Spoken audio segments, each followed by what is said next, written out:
آج ہم بات کریں گے مسلم سائیکالوجی کی. So this will be the first of a series of lectures in Muslim psychology. میں کوشش کروں گا کہ ہر ہفتے مسلم سائیکالوجی پہ کم از کم ایک لیکچر جو ہے وہ میری ویڈیو سیریز میں آ جائے. تو آئیے بات کرتے ہیں مسلم سائیکالوجی کی. اگر آپ کو یہ ویڈیو پسند آئے تو پلیز سبسکرائب کیجئے، نیچے سبسکرائب کا بٹن دبائیے اور بیل آئیکن پریس کیجئے تاکہ آپ کو میرے ویڈیوز کی نوٹیفیکیشنز ملتی رہیں. تو آئیے بات کرتے ہیں مسلم سائیکالوجی کی، اور یہ اس سیریز کا پہلا لیکچر ہے اور اس کا موضوع ہے the Muslim model of knowledge. Islamic model of knowledge کیا ہے اور یہ کس طرح ماڈرن ماڈل آف نالج سے یا ماڈرن سائنس کے ماڈل آف نالج سے مختلف ہے. مسلم ماڈل آف نالج یا اسلامک ماڈل آف نالج جو ہے اس کو میں ٹریڈیشنل ماڈل آف نالج بھی کہتا ہوں، اور وہ اس لیے کہتا ہوں کہ ہماری ٹریڈیشن جو ہے، ہماری روایت جو ہے اسلام کی، اس میں یہ ماڈل نہ صرف رائج رہا بلکہ دنیا کی مختلف تہذیبیں اور مذاہب جو ہے ان میں بھی مور اور لیس یہی ماڈل جو ہے وہ رائج رہا. تو اس لیے میں یہ کہوں گا کہ یہ اسلام کا جو نالج کا ماڈل ہے یہ یونیورسل ماڈل آف نالج ہے، اور یہی یونیورسل ماڈل جو ہے ٹریڈیشنل ماڈل ہے جو کہ ماڈرن سائنس کے آنے سے پہلے رواج میں تھا. تو آئیے دیکھتے ہیں کہ وہ ماڈل کیا ہے.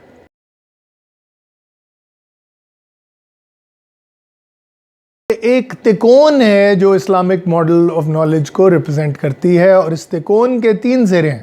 سب سے اوپر اللہ تعالیٰ کی ذات ہے، خدا ہے جو تمام چیزوں کا خالق ہے.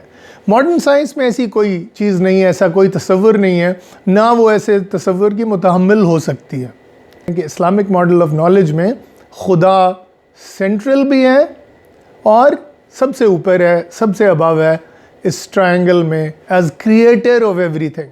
اور اس کی 2 میجر کریشنز ہیں. ایک کریشن ہے دا یونیورس، یا جسے کوزموس بھی کہا جاتا ہے، کائنات، اور دوسری بڑی کریشن ہے انسان. اچھا، اب آپ کہیں گے کہ جی پھر باقی جانور، چوپائے، پرندے، مچھلیاں وغیرہ یہ کس میں آتے ہیں؟ تو یہ کائنات میں آتے ہیں، کوزموس میں آتے ہیں. یعنی انسان کے علاوہ جو کچھ بھی تخلیق کیا گیا ہے وہ کوزموس میں، یونیورس میں یا کائنات میں شامل کیا جاتا ہے، اور انسان ایک الگ سے بینگ ہے. تو اسلام میں جیسے اشرف المخلوقات کی بات آئی ہے، آدم کی بات آئی ہے کہ وہ تمام مخلوقات سے ابو ایک کریشن کی گئی ہے، خدا تعالیٰ کی تخلیق کا اظہار ہے، اور اسی طرح کائنات بھی اللہ تعالیٰ کی تخلیق کی صفت ہے، اس کا مکمل اظہار ہے. تو یہ 2 کریشنز اور ان کا کریٹر مل کے ایک تکون بنتی ہے جس پہ traditional model of knowledge based ہے. اب اس ٹریڈیشنل ماڈل آف نالج میں یہ تینوں چیزیں آپس میں کیسے ریلیٹڈ ہیں؟ دیکھیں، ہم یہ کہتے ہیں کہ جناب کسی خالق کے بارے میں پتہ کرنا ہو تو اس کی تخلیق کو دیکھ لو. ہمیں پتہ ہے کہ ہم اگر پکاسو کی کوئی پینٹنگ دیکھتے ہیں تو ہمیں پتہ چل جاتا ہے، دیکھتے کہ یہ پکاسو کی پینٹنگ ہے. ہم غالب کا کوئی شعر سنتے ہیں تو ہم کہتے ہیں کہ جی غالب کا ہی شعر ہے. غالب کا ایک مشہور واقعہ ہے جہاں ایک صاحب نے کہا کہ یار یہ شعر مرزا کیا خوب آپ نے کہا ہے کہ اسد اس جفا پہ جو تو نے وفا کی، میرے شعر تجھ پہ ہو رحمت خدا کی. تو غالب نے کہا میاں اگر یہ شعر میرا ہو تو مجھ پر ہو لعنت خدا کی.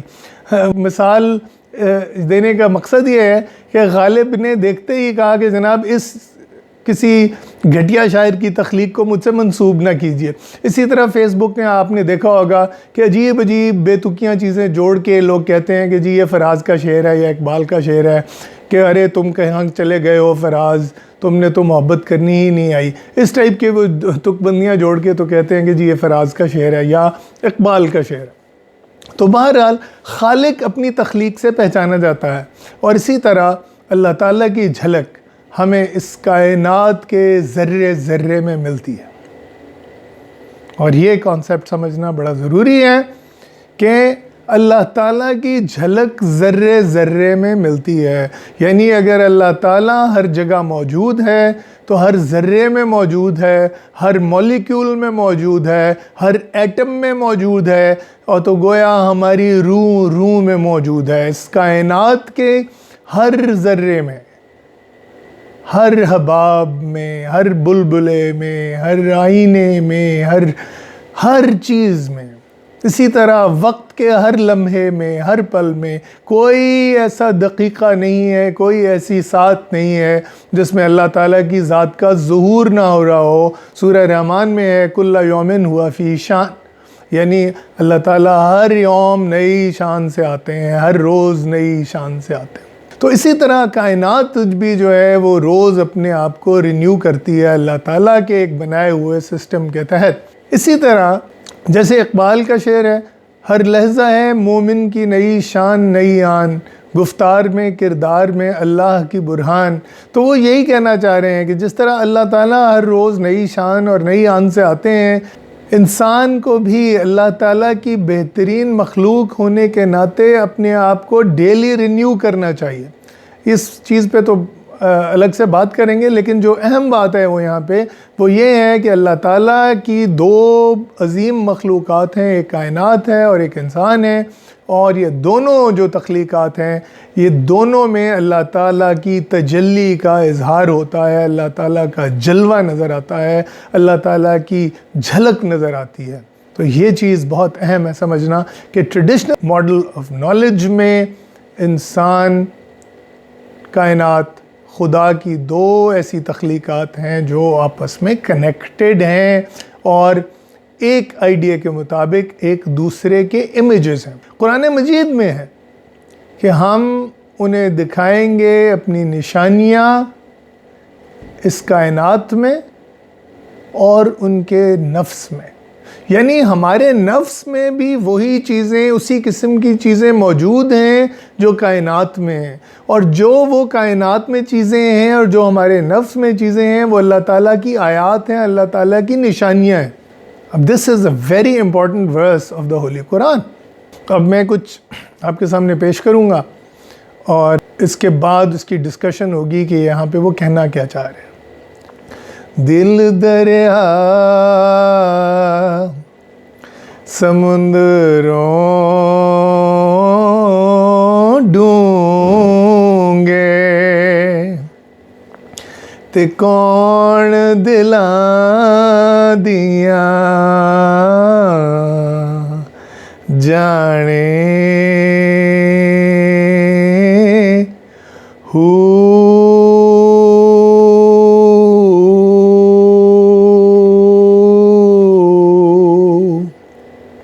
وچے بیڑے تے وچے جھیڑے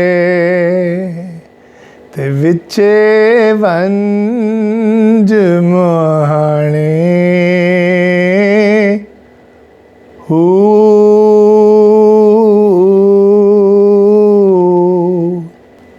چودہ طبق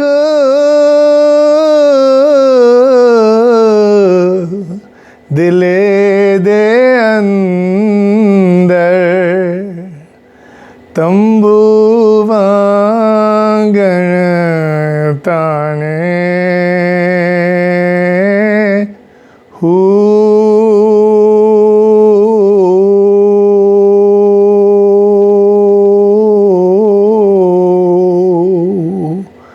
جوئی دل دا محرم ہوئے سوئی رب پچھانے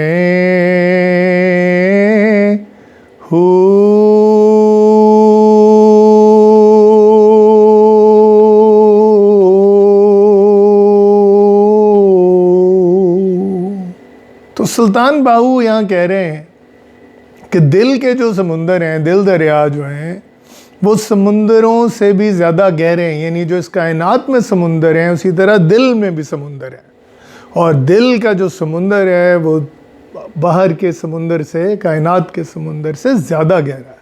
دل دریا سمندروں ڈونگے تے کون دلاندیاں جانے ہو سے، اور ہو کا مطلب اللہ تعالیٰ کی ذات بھی ہے، اللہ ہو جیسے ذکر کیا جاتا ہے.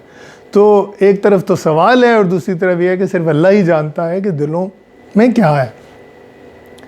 وچے بیڑے تے وچے جھیڑے، اسی کے بیچ میں کشتیاں چل رہی ہیں، جیسے وہ سورہ رحمان میں ہے کہ وَلَهُ الْجَوَارِ الْمُنْشَآتُ فِي الْبَحْرِ كَالْأَعْلَامِ، کہ اس میں جو سمندر میں چلتی ہیں کشتیاں وہ اللہ تعالیٰ ہی کی مرضی سے چلتی ہیں، یعنی ظاہر ہے کہ ہوا اور پانی کے رحم و کرم پہ وہ کشتیاں ہوتی ہیں جو کہ اللہ تعالیٰ کے ہاتھ میں۔ تو اسی طرح اس قرآن کی آیت سے یہ ریفرنس لے کے انہوں نے کہا کہ جیسے سمندروں میں کشتیاں ہیں اور طوفان ہیں، اسی طرح انسان کے دل میں بھی کشتیاں ہیں اور طوفان ہیں۔ وچے ونج مہانے ہوں، اور اسی میں گرداب بھی ہیں، بھور بھی ہیں، جس میں انسان ڈوب بھی سکتا ہے۔ 14 طبق دلے دے اندر، یعنی 14 جو بروج ہیں کائنات کی، کانسٹلیشنز جو ہیں، وہ صرف باہر نہیں ہیں، وہ ہمارے نفس میں بھی ہیں، ہمارے دل میں بھی ہیں۔ 14 طبق دلے دے اندر تمبو وانگن تانے ہو، جو ہی دل دا محرم ہوئے، جو بھی دل کا محرم ہوگا، دل کو سمجھ جائے گا اپنے، سوئی رب پچھانے ہو۔ اب دیکھیں، کائنات کے سمندر سے بات شروع کی اور اسے دل کے سمندر سے تشبیہ دی۔ اب دل کو پہلے تو کائنات کو سمجھیں گے تو دل کو سمجھیں گے، اور دل کو سمجھیں گے تو رب کو سمجھیں گے۔ جو ہی دل دا محرم ہوئے سوئی رب پچھانے ہو۔ تو ہمارے سلطان باہو جو ہیں اس ٹریڈیشنل ماڈل سے نہ صرف یہ کہ وہ بہرہ نہیں تھے، اس پہ انہیں مکمل کمانڈ حاصل تھی، اور اپنی اس کافی میں انہوں نے یہی اصول جو ہے وہ پیش کیا ہے، ہمیں سمجھایا ہے کہ جناب انسان کی نالج کی بنیاد جو ہیں وہ 3 پلرز پہ، یا ایک ٹرائنگل پہ، یا ایک ٹرائیڈ پہ، ایک تکون پہ، ایک مثلث پہ، اور وہ جو مثلث ہے اس کے ٹاپ پہ اللہ تعالیٰ کی ذات ہے، اور اللہ تعالیٰ کی ذات جو ہے اس نے ایک طرف تو کائنات بنائی ہے اور دوسری طرف انسان بنایا ہے، اور یہ تینوں جو ہیں ان کو سمجھنا نالج کے لیے بڑا ضروری ہے۔ اور اب ہم بات کرتے ہیں کچھ اسلامک تھیوری آف نالج یا اپسٹمولوجی کی، کہ اس ٹرائنگل سے ہم آگے کیسے بڑھتے ہیں۔ اب جب ہم نے اس ٹرائنگل کو اسٹیبلش کر لیا تو نالج گین کس نے کرنی ہے؟ ظاہر ہے اللہ تعالیٰ کے پاس تو ہر چیز کی نالج ہے، اور کائنات جو ہے وہ نوور نہیں ہو سکتی، کائنات بنائی اسی طرح گئی ہے کہ وہ نالج کا آبجیکٹ ہو سکتی ہے، سبجیکٹ نہیں ہو سکتی۔ دیکھیں نا، اللہ تعالیٰ کے پاس چونکہ وہ اومنیسینٹ ہے، اسے ہر چیز کا علم ہے، تو اللہ تعالیٰ تو ایبسولوٹ سبجیکٹ ہے نا نالج کا۔ لیکن انسان جو ہے is in the process of knowing or getting to know، تو اس لیے ہم سیکر آف نالج ہیں۔ اللہ تعالیٰ سیکر آف نالج نہیں ہے، کائنات سیکر آف نالج نہیں ہے، صرف انسان سیکر آف نالج ہے، اور یہ ہماری ایک یونیک پوزیشن ہے۔ تو ایز سیکرز آف نالج ہم نالج کیسے سیکھ کریں؟ ہم ظاہر ہے ایکسپیریمنٹس کرتے ہیں، آبزرویشن کرتے ہیں، ہم کتابیں پڑھتے ہیں، ہم بہت کچھ گین کرتے ہیں، لیکن جو ہم گین کر رہے ہوتے ہیں وہ نالج نہیں ہوتی، وہ انفارمیشن ہوتی ہے۔ یہ چیز سمجھنی بڑی ضروری ہے۔ تو پھر نالج کہاں سے آتی؟ آیت الکرسی جو قرآن مجید کی سب سے بڑی آیت کہلاتی ہے، سب سے بڑی آیت لینتھ میں نہیں، درجے میں، اس میں کہاں ہے وَلَا يُحِيطُونَ بِشَيْءٍ مِّنْ عِلْمِهِ إِلَّا بِمَا شَاءَ، وہ احاطہ نہیں کر سکتے اللہ تعالیٰ کے علم میں سے کسی بھی چیز کا، حتیٰ کہ وہ نہ چاہے۔ یعنی اگر اللہ چاہے گا تو ہمیں علم ملے گا، اور اتنا ہی علم ملے گا جتنا کہ وہ چاہے گا۔ یہ ہمارے ہاتھ میں نہیں ہے، ہمارے ہاتھ میں ہاں کوشش کرنا ہے، صحیح کرنا ہے، محنت کرنا ہے نالج گین کرنے کے لیے۔ جیسے حضور صلی اللہ علیہ وآلہ وسلم نے فرمایا العلم فریضۃ علی کل مسلم و مسلمۃ، علم جو ہے حاصل کرنا وہ فرض کر دیا گیا ہر مسلمان مرد پہ اور ہر مسلمان عورت پہ۔ اتفاق کی بات ہے کہ ہمیں یہ نہیں بتایا جاتا کہ اسلام کے جو فرائض ہیں ان میں علم حاصل کرنا کتنا بڑا فرض ہے۔ شاید یہ ہماری قوم کی جو موجودہ حالت ہے جہالت کی اسی وجہ سے ہے کہ ہم نے یہ بھلا دیا ہے کہ ہمارے فرائض میں سے علم حاصل کرنا ہے، اور خاص طور پہ اس میں مسلمان مرد اور مسلمان عورت دونوں کا ذکر کیا گیا۔ تو میں اپنے اسٹوڈنٹ سے اور اپنی کمیونٹی سے جو میرے ویڈیوز کو ریگولرلی دیکھتی ہے، اور آپ جو نئے لوگ جو اس ویڈیو کو دیکھ رہے ہوں، میں اس چیز کو ایمفسائز کرنا چاہتا ہوں، اس چیز پہ زور دینا چاہتا ہوں کہ علم حاصل کرنا ہماری بہت بڑی ذمہ داری ہے، بلکہ میں یہ کہوں گا کہ سب سے بڑی ذمہ داری ہے، کیونکہ جب علم ہوگا تو ہمیں اپنے باقی فرائض کا بھی اچھی طرح سے اس کی اہمیت کا اندازہ ہوگا اور ہم ان کو اچھی طرح سے فالو کر سکیں گے۔ تو اسلامک ماڈل آف نالج کو اس پہلے لیکچر میں اس طرح سے سمرائز کروں گا کہ ہمارے پاس جو شروعات ہے اس میں ایک مثلث یا تکون ہے، اور اس تکون میں ایک خالق ہے جو کہ اللہ تعالیٰ کی ذات ہے، ایک چیز کائنات ہے جس کو سمجھنا، جس کو دیکھنا، جس کے بارے میں آبزرویشنز کرنا، اس کے قوانین، اس کے جو طبعی اور غیر طبعی جو اس میں چیزیں ہیں، محرکات ہیں، ان کو سمجھنا، اور اسی طرح اپنی ذات کو دیکھنا، اپنی ذات کو پرکھنا، اپنی ذات کو جاننا۔ اور جیسے حضور صلی اللہ علیہ وآلہ وسلم نے کہا تھا کہ من عرف نفسہ فقد عرف ربہ، جس نے اپنے نفس کو پہچان لیا گویا کہ اس نے اپنے رب کو پہچان لیا۔ تو وہی بات جو میں نے آپ کافی میں بتائی تھی، انہوں نے حضور صلی اللہ علیہ وآلہ وسلم کی اس حدیث کو ہی دہرایا ہے کہ پہلے تو یہ کہ کائنات کا علم جو ہے وہ اپنی ذات کا علم ہے، اور اپنی ذات کا علم جو ہے وہ اپنے رب کا علم ہے۔ جوئی دل دا محرم ہوئے سوئی رب پچھانے ہو۔ تو آج اسی بات پہ ختم کرتے ہیں، لیکن ویورز اس چیز کو یاد رکھیے گا کہ اسلامک ماڈل آف نالج جو ہے وہ مکمل نہیں ہوتا جب کائنات کے ساتھ ساتھ ہم انسان اور اللہ تعالیٰ کی ذات دونوں کو کنسیڈر نہ کریں۔ ان تینوں چیزوں کو کنسیڈر کریں گے تو ہر نالج جو ہے سسٹم مکمل ہوتا ہے۔ اس پہ مزید بات جاری رکھیں گے۔ بہت شکریہ، خدا حافظ۔ So viewers, subscribe to my channel and press the bell icon so that you can be notified for any further videos that I upload. Thank you very much for watching. خدا حافظ۔